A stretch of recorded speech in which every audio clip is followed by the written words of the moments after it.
बिस्मिल्लाहिर्रहमानिर्रहीम।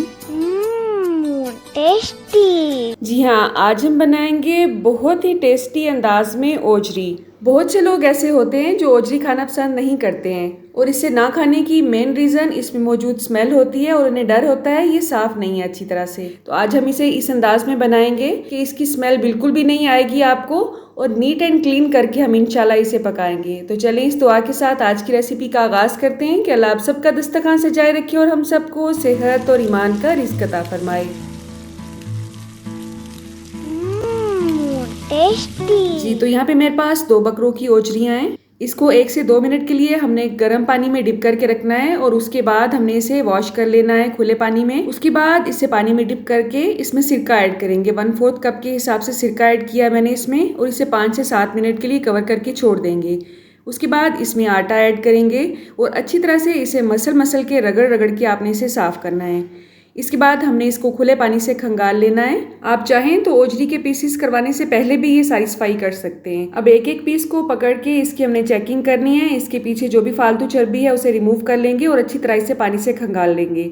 आप चाहें तो इसे फ्रीज़ कर लें, चाहे इसे डायरेक्ट पका लें। मैंने इसे फ्रीज़ किया था और नेक्स्ट डे इसे पकाया था। तो हम इसे प्रेशर कुकर में बना रहे हैं। प्रेशर कुकर में ओजरी ऐड करने के बाद इसमें प्याज और लहसुन ऐड करेंगे। प्याज तकरीबन 1 पाव है इसमें और 10 से 12 अदद लहसुन के जवे हैं। नमक इसमें 1 बड़ा चम्मच ऐड करेंगे। आज की रेसिपी मेरी अम्मी की रेसिपी है, ये बहुत मज़े की ओजरी बनाती है माशाल्लाह।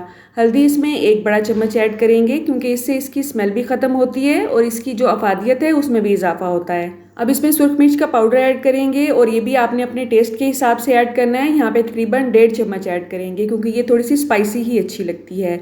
आधा गिलास इसमें पानी ऐड करेंगे। साबुत गरम मसालों में आधा चम्मच ज़ीरा है, 1 से 2 बड़ी इलायची और 5 से 6 दाने लौंग के ऐड करेंगे।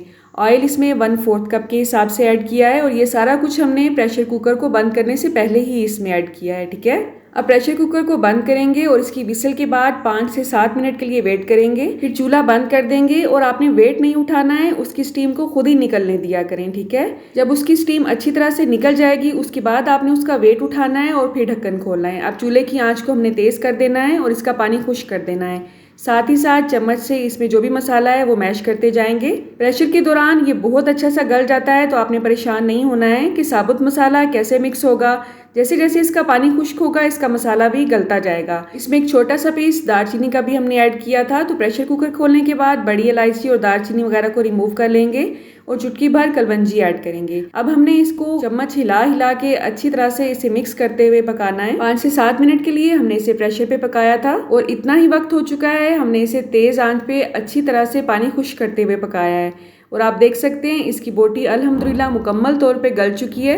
ओजरी खाना पेट के अमराज के लिए और मैदे के अमराज के लिए बहुत ही मुफीद साबित होता है, इसलिए साल में 1 से 2 बार तो इसे ज़रूर खाया करें। अब आप देख सकते हैं मसाला इसमें गल चुका है। जितना आपको इसमें शोरबा चाहिए उतना आप इसमें शोरबा रख सकते हैं। अगर आपको ये मुकम्मल तौर पे खुश्क चाहिए तो आप इसे खुश्क ही सर्व करें। रेस्टोरेंट वगैरह में अगर आप इसे ऑर्डर करते हैं तो ये खुश्क ही सर्व की जाती है। सर्व करने से पहले इसमें नमक मिर्च वगैरह जरूर टेस्ट करें। अम्मी ने यहाँ पे टेस्ट किया है और अल्हम्दुलिल्लाह हर चीज़ परफेक्ट है। तो हमने इसमें बहुत ज़्यादा ग्रेवी नहीं रखी थी, खुश्क ही बनाई थी। अब चूल्हे की आंच को बंद कर देंगे और उसके ऊपर गरम मसाला स्प्रिंकल करेंगे और सर्व करने से पहले इस पे सब्ज़ धनिया स्प्रिंकल करेंगे क्योंकि इससे इसकी लुक भी अच्छी आती है और इसका टेस्ट भी अच्छा लगता है। अगर आपके घर में सब्ज़ धनिया खाने के लिए कोई नखरा करता है तो सब्ज़ धनिया डालने के बाद इसे अच्छी तरह से मिक्स कर दें। 2 से 3 मिनट के लिए दम पे लगा दें और उसके बाद इसकी लुक इस तरह से आएगी। सब्ज़ धनिया इसमें अच्छा सा मिक्स हो जाएगा लेकिन इसका टेस्ट इसमें बरकरार रहेगा। तो इस बकरा ईद पे आपने ये रेसिपी जरूर ट्राई करनी है और कमेंट बॉक्स में आपने मुझे जरूर बताना है कि आपको मेरी अम्मी की रेसिपी कैसी लगी। आप कहाँ से और किस सिटी से मेरी वीडियोस को वॉच करते हैं, अगर आप कमेंट बॉक्स में बताएंगे तो मेरे लिए ये एक इनाम से कम नहीं होगा। अल्लाह हम सबको सेहत और ईमान का रिस्क अता फरमाए और हम सब के रिस्क में कसरत से ज्यादा बरकत और आसानी अता फरमाए। रुके सुने जाने से पहले वीडियो को लाइक कर दें, अच्छी लगी तो शेयर कर दें और सब्सक्राइब करने के बाद बेल का आइकन भी जरूर प्रेस करें। जज़ाकल्लाह। मेरी नेक्स्ट वीडियो तक